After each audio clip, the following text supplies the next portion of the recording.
Whenever the name Rana Sanga comes to mind, a picture of a legendary warrior appears, one who was a witness to shaping India's destiny. He was a warrior who, despite suffering more than 80 injuries and losing one arm and an eye, fought valiantly on the battlefield, charging into his enemies with unmatched courage. He was a true protector of his motherland who defeated Sultan Ibrahim Lodi of Delhi, forever immortalizing his name among the greatest rulers of Mewar. In the chronicles of Indian history, Maharana Sangram Singh's name will always be mentioned among those heroes who never hesitated to risk their lives for the protection of the land and who put everything on the line to defend their pride, honor and dignity. The 7th episode of Mewar Glory Saga is dedicated to this Maharana. After the death of Maharana Kumbha in 1468, Mewar entered a period of uncertainty that lasted for the next 30 years. During this time, Rana Uday Singh and Rana Rajmal made attempts to restore Mewar's power, but failed to secure the lasting sovereignty and glory Mewar was known for. In 1508, after Rana Raimal's death, his son, the 27-year-old Sangram Singh, was appointed as the 50th ruler of Mewar.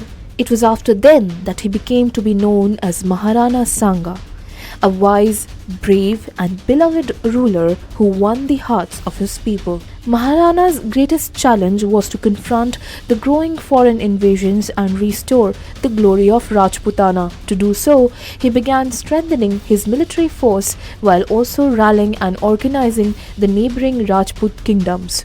Under his leadership, the Rajput tribes united and vowed to stand firm against the foreign invaders. At the time, the Lodi Sultanate ruled Delhi, while Mahmud Shah governed Gujarat and Nasiruddin Khilji reigned over Malwa. These three rulers, through their combined conspiracies, constantly sought opportunities to invade Maharana Sanga. On one occasion, all three launched an attack on Maharana Sanga, but they were decisively defeated by his immense strength and military strategy, along with the vast Rajput army.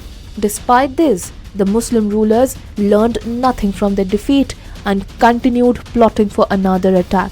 In 1509 and again in 1517, the fierce battles between Maharana Sanga and Ibrahim Lodi took place at Katholi. In both the battles, Maharana Sanga decisively fought and emerged as the victor. The Mewar's army's courage forced Ibrahim to flee, but his son was captured by the Mewari forces. Maharana Sanga, however, was injured in the battle, losing an arm and an eye and suffering multiple other wounds. Despite the severe injuries, he remained on the battlefield, showing no regard for his life, until Ibrahim Lodi's forces were completely driven off. After this victory, Maharana Sanga's bravery echoed throughout the land. His reputation was so terrifying that it reached even the heart of Nizam-ul-Mulk, the ruler of Ahmednagar, who hid in his fort, sealing the gates to prevent anyone from entering. Even the mighty iron spikes at the fort's gates, which could not be broken by elephants, were no match for the overwhelming fear instilled by Maharana Sanga. In this struggle, one of Maharana Sanga's close ally, Dungar Singh Bagh, was wounded. But Mewar had always been a land of not only great rulers but also valiant warriors. Dungar Singh's son, Kant Singh Kanhaiya, seeing no other way, made the ultimate sacrifice. He had his elephant strike the fort gate with all its might.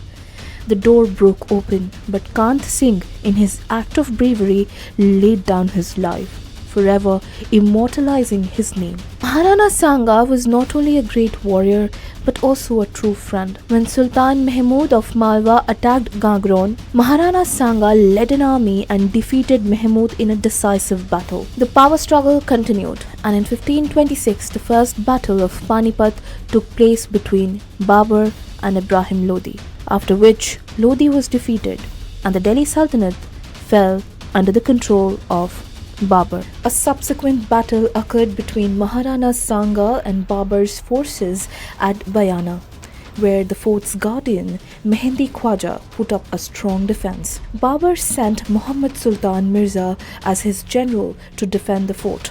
Maharana Sanga crushed both of them in battle. However, despite this victory, he decided not to confront Babur immediately, a decision that would prove costly. Babur, emboldened by his victory at Panipat, sent his son Humayun to conquer Agra and demand the submission of the rulers of Bayana, Mewar, Dholpur, Gwalior and Rapri.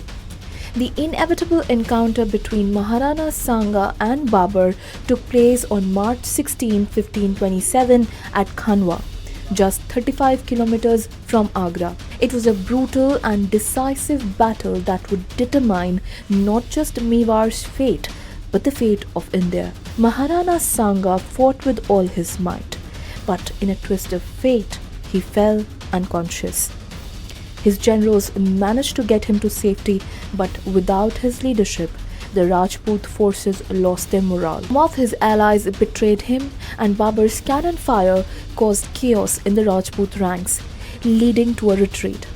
Had there been no betrayal, the battle might have been won by Maharana Sanga. The defeat at Khanwa and the injuries he suffered, combined with the treachery of his own Rajput allies, left a deep wound in Maharana Sanga. He was not only concerned for Mewar, but for the future of India. As he travelled from Kalpi to Mandalgarh, some of his own treacherous servants poisoned his food, and thus the life of the indomitable warrior Maharana Sanga came to an end. Today, his memorial at the site of his cremation serves as a lasting reminder of his glory and sacrifice.